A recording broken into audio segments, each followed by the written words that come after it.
Selamat datang di channel Prefer Activities. Yay, welcome back to Prefer Activities.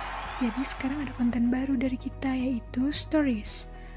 Jadi konten ini tuh bercerita tentang misteri-misteri yang terjadi di Indonesia. Mungkin next time bisa juga yang dari luar negeri ya. Langsung aja. Kejadian ini bermula malam hari. Tepatnya tanggal 21 September 1970. Seorang gadis penjual telur yang berasal dari Godean, Yogyakarta, bernama Sumariem atau dikenal dengan Sum Kuning. Pada malam itu, ia pulang terlambat karena urusan dagang, sehingga sudah tidak ada lagi bis yang lewat. Saat itu, ia berada di daerah Ngampilan, Yogyakarta.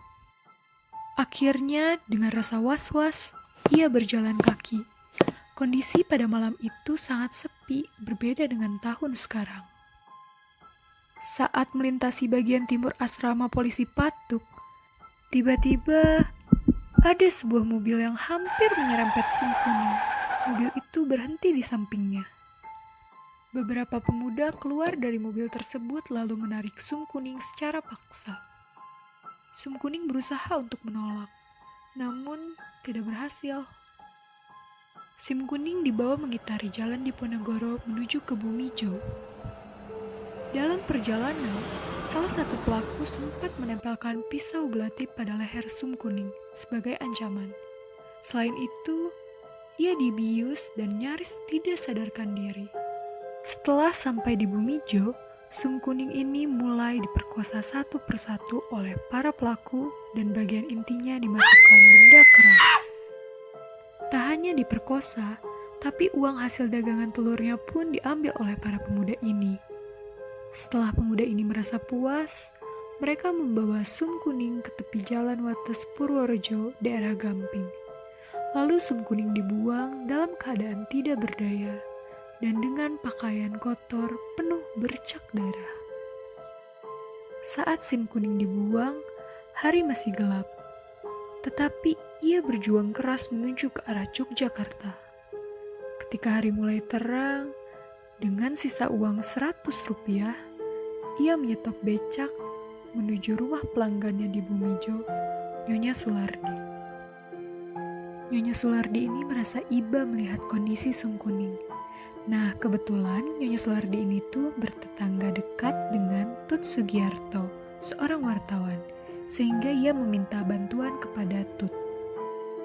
Pada pukul 6 pagi, Tut menghubungi rekan wartawan Kedaulatan Rakyat, Imam Sutrisno. Imam melaporkan kejadian ini ke unit polisi militer Denpom 72. Begitu anggota polisi militer datang, tanpa menunggu lama membawa Sum Kuning ke rumah sakit Bethesda. Setelah berita ini menggemparkan masyarakat, bahkan masuk koran-koran di luar Yogyakarta, masyarakat ramai membicarakannya.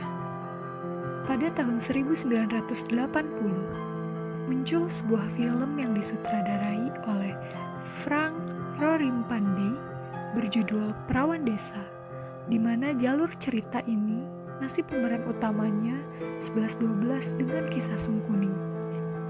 Kejadian Sum Kuning ini bukanlah pertama kalinya pada masa Orde Baru. 3 bulan sebelum itu, ada seorang guru muda di Stella Duce, Stella Duce, Stella Des, maaf ya kalau penyebutannya salah, yang berinisial Gadis N, menjadi korban pemerkosaan juga pada 26 Juni tahun 1970. Pelakunya belum tertangkap.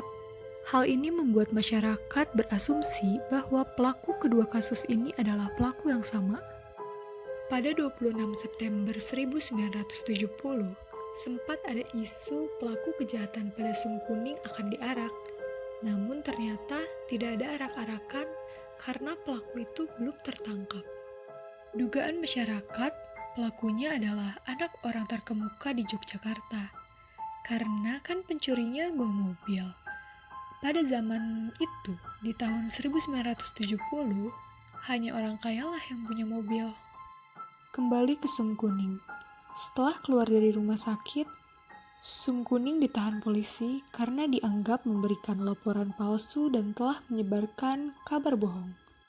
Dalam posisi tersudut, Sum Kuning berkata kepada wartawan pelopor di Jogja, yaitu Slamet Jabarudi, bahwa ruang geraknya dibatasi dan diancam akan disetrum. Hal konyol terjadi saat polisi mendatangi Sum Kuning dan menyuruhnya menanggalkan pakaian dengan alasan mencari kalau-kalau di tubuhnya ada tanda palu arit. Lalu, ia juga dituduh merupakan anggota dari Gerwani, Gerakan Wanita Indonesia yang identik dengan PKI. Di dalam persidangan, polisi menghadiri Trimo, seorang tukang bakso yang disebut sebagai pelaku. Namun di dalam persidangan, Trimo menolak mentah-mentah. Jaksa menuntut Sum dipenjara selama 3 bulan dan 1 tahun percobaan. Tetapi majelis hakim menolak tuntutan itu.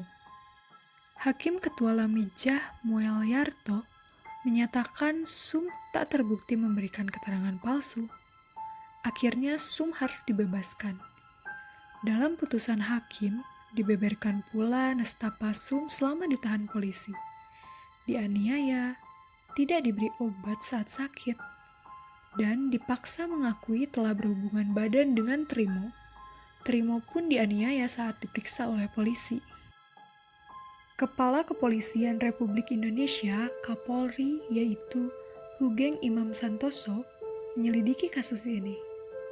Pada 1971, ia membuat tim khusus, yaitu tim pemeriksa Sum Kuning yang diketuai oleh Kadapol 9 Jateng, Suwarjiono. Sejumlah pejabat dan polisi yang anaknya disebut terlibat membantah mentah-mentah lewat media massa. Hugeng sampai melaporkan perkembangan kasus ini kepada Soeharto. Bukannya malah membantu, Soeharto malah meminta kasus ini untuk diambil alih oleh tim pemeriksa pusat, yaitu Kop Kamtib.